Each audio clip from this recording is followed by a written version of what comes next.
Vous évoquiez le sommet de la Valette. Est-ce que vous n'avez pas été un peu Donc à Malte, à Malte sur la migration entre l'Union européenne et un certain nombre de pays africains?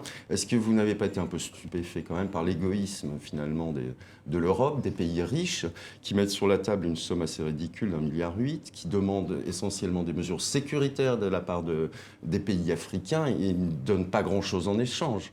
Vous ne trouvez pas ça un peu démoralisant? Je sais que l'Europe a ses problèmes, mais effectivement, ce qui est proposé dans le cadre du fonds fiduciaire pour faire face aux problèmes de migration, non seulement sur le plan sécuritaire, mais sur le plan du développement, c'est largement en deçà des besoins des pays d'origine des migrants et des pays de transit. Nous avons là un plan qui nous coûte 700 millions d'euros.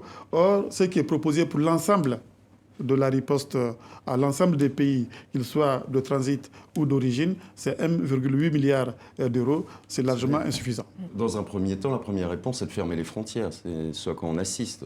Oui, mais malheureusement, ce n'est pas la solution. On ne peut pas fermer les frontières. C'est inefficace de fermer les frontières.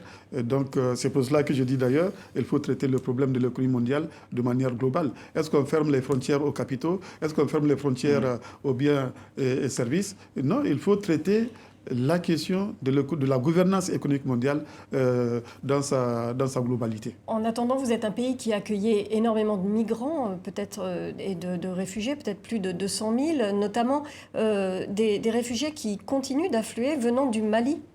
Oui, effectivement, le Niger accueille sur son territoire aujourd'hui 200 000 réfugiés, 150 000 en provenance du Nigeria, 50 000 en provenance du Mali. Alors c'est pour cela que quand j'entends l'Europe s'émouvoir pour répartir 120 000 migrants pour des pays puissants, sur 500 millions d'Européens, nous on est 18 millions de Nigériens, un pays pauvre, nous avons 200 000, je dis bien, réfugiés sur notre territoire. Et en plus, en tant que pays de transit des migrants, nous voyons passer près de 100 000 migrants subsahariens au Niger, c'est plus de 80% des migrants.